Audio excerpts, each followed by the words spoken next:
When you eat seafood, do you stop to think about where it came from? Many of the world's fisheries come from the ocean and are harvested by large commercial vessels. Believe it or not, at one time it was thought that there was an endless supply of fish for us to catch. Unfortunately, we are now realizing that not only is that not the case, but that this important food supply for millions of people all over the world is rapidly declining. The world's fisheries are in trouble because of something called overfishing, which is when more fish are caught than can be replaced naturally by the population. When we catch fish in sustainable amounts, we can enjoy the benefits of the fishery for a long time because the population has a chance to replace the individuals we remove through fishing. However, if we remove too many fish at once, that population may not be able to recover and at some point might even disappear completely. One reason overfishing occurs is because of those large commercial fishing vessels. They're so big and so numerous that we could essentially fish 4 Earth-sized planets with all of those ships. Clearly this is more than necessary, and if all of them are out there trying to catch fish, then this becomes a problem. The gear these vessels use to catch fish also contributes to overfishing. Much of the gear that is used catches everything it comes across instead of being more selective. A large contributor to overfishing comes in the form of bycatch, which is marine life that is unintentionally caught in the fishing gear. Non-target fish species, sea turtles, marine mammals, and even birds are all caught as bycatch in various types of fishing gear. We can't put all the blame on fishing vessels, though, since they are only trying to meet a growing demand for seafood. Since 1973, global fish consumption has doubled, and those who fish for a living are only trying to keep up with an ever-increasing human population that depends on seafood as a healthy protein source. It's estimated that at least 80% of the world's monitored fisheries are either fully or overexploited. This means that the fishery is being fished above a sustainable level. And as you can probably imagine, this has some serious implications for both ocean ecosystems as well as humans. A fishery may be so overfished that it collapses and is not able to rebound in the future, even if we stop fishing it for a while. Have you heard of Atlantic cod? The story goes that these fish were once so abundant that you could cross the ocean just by walking across their backs. However, because the fishery was fished so hard for so long, it nearly collapsed in the mid-1990s. The fishing pressure was then monitored and greatly reduced, by about 60%. But reports even as recently as 2012 indicate that the stock is not recovering the way it was hoped it would. This is just one example, but it clearly illustrates how overfishing can affect fish species being harvested at an unsustainable rate. Unfortunately, a decline in just one species can have a ripple effect. You may not think cod are very important, but just like everything else, they fill a very specific role in their ecosystem. They both eat and are eaten by other organisms, helping to keep everything in balance in that system. Overfishing can also cause problems because some fishing techniques are physically destructive. For example, bottom trawls are nets pulled along the seafloor behind a boat, and they are like giant bulldozers dragging across the bottom.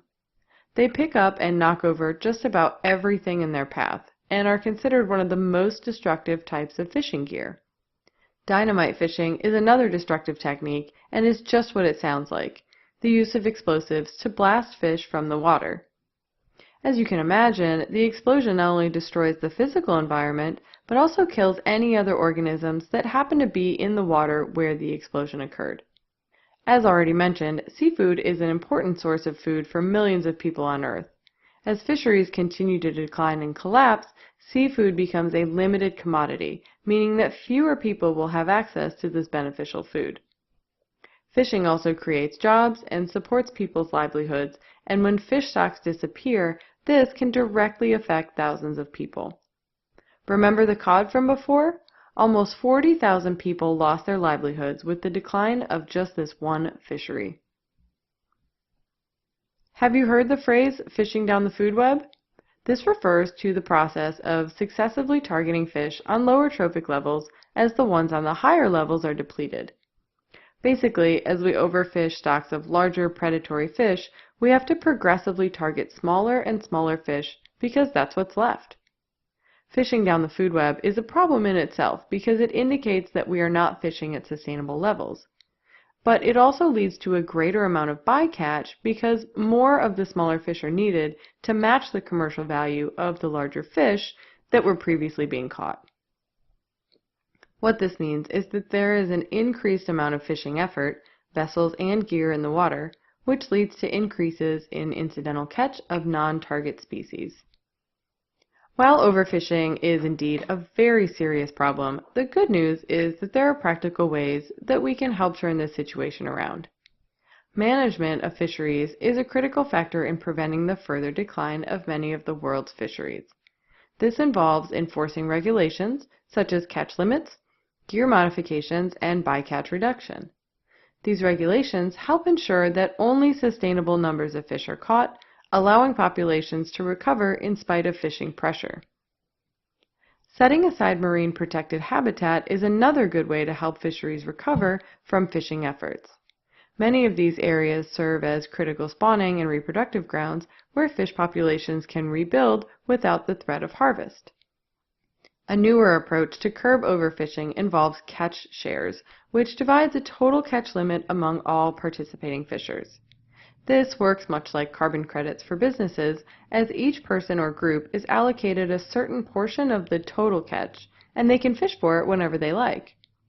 This is a promising method because instead of limiting the fishing season to the same time of year for everyone, which leads to a fishing derby where everyone races out to catch as many fish as they can in that short period, it extends the season and spreads out the time that people can fish. This in turn reduces the pressure on the fishery, creating a more sustainable outcome. This method is also beneficial because it allows fishers to make a living all year long instead of just during a short, limited season.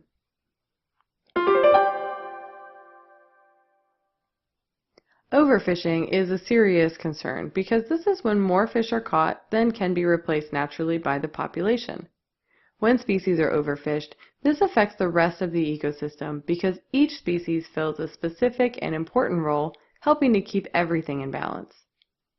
About 80% of the world's fisheries are being harvested at unsustainable levels, a problem caused in part by the number and size of commercial fishing vessels, certain types of fishing gear, and a rising global demand for seafood. This problem only gets worse as we continue fishing down the food web in search of commercially viable catch. Fortunately, the problem of overfishing is not without realistic solutions. Management and regulations of fisheries play an important role in fishing more sustainably. Marine protected areas are also helpful as they provide a safe place for fish populations to recover. And finally, catch shares not only help protect fisheries, but also help protect the livelihoods of those who provide an important food source for the rest of us.